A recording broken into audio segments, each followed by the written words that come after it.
ఈ రోజే డౌన్లోడ్ చేయండి. మీ ఫేవరెట్ షోస్ చూడండి. చిన్నప్పటి నుంచి ఎన్నో కష్టాలు పడ్డావు.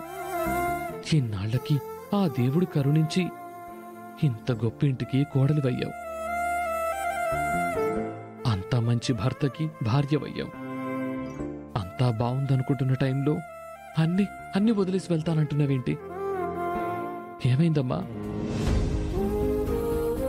ఈ విషయం గురించి నన్నేవి అడగొద్దు మావయ్య. నేనేమీ చెప్పలేను. నిన్ను వదిలేసి నీ భర్త ఇంకో పెళ్లి చేసుకోవాలని నువ్వే చెప్పడం ఏంటమ్మా?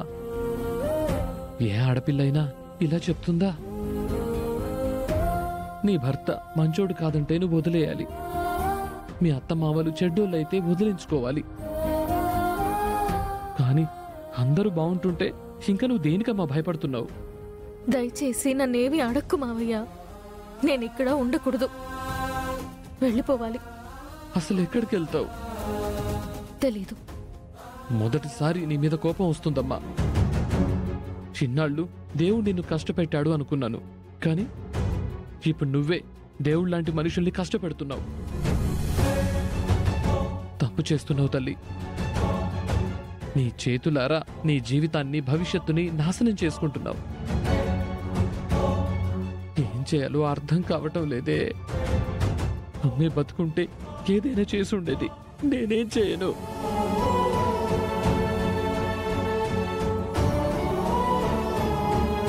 నన్ను క్షమించు మావయ్య.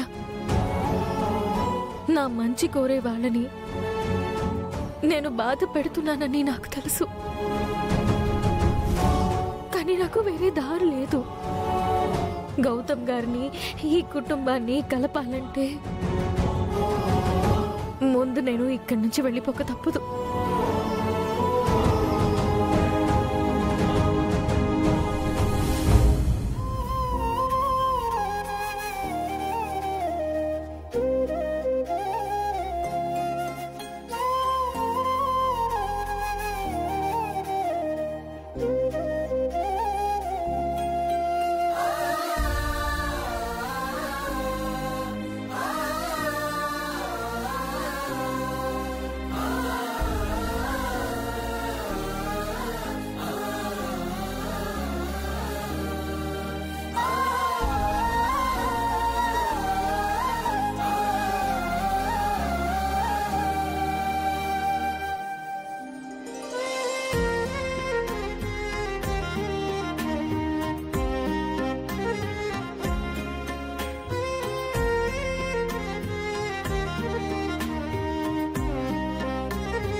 రాజుగారు,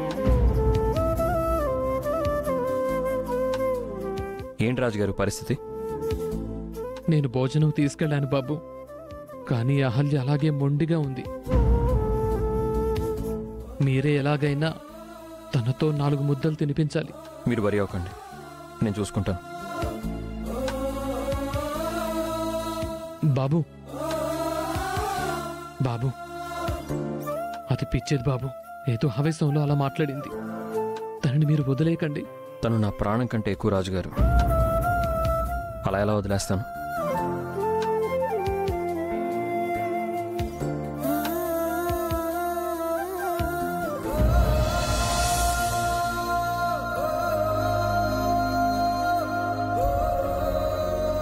సారీరా, నిన్ను ఇబ్బంది పెడుతున్నాను. ఏమీ అనుకోకు. రేపటికల్లా ఆయన ఒప్పేసుకుంటారు. ఆ తర్వాత నీకు అన్నం పెడతాను. గౌతమ్ గారు అదితిని పెళ్లి చేసుకుంటే సమస్యలన్నీ తీరిపోతాయి. ఆ తర్వాత నువ్వు నేను ఎలాగైనా బతకచ్చు. ఈ పూటకి అన్నం లేదు. పడుకోరా నాన్న.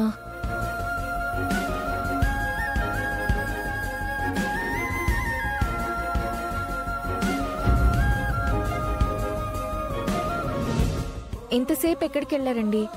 పదండి, భోజనం వడ్డిస్తాను. మీరు తినకుండా నేను ఎలా తింటానండి? నేను తిన్ను, పడుకుంటాను. పడుకోండి.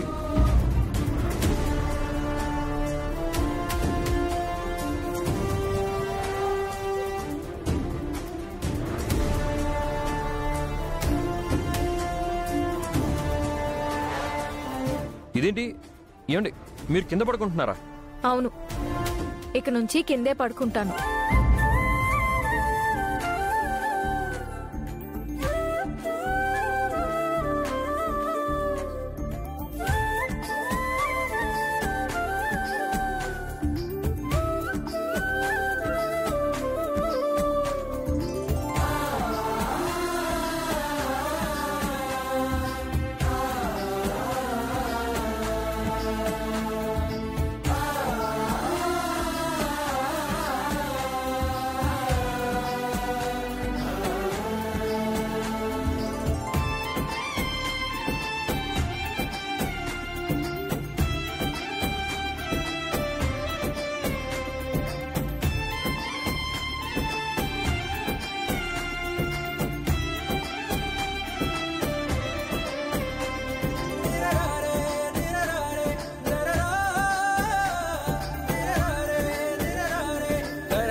Ah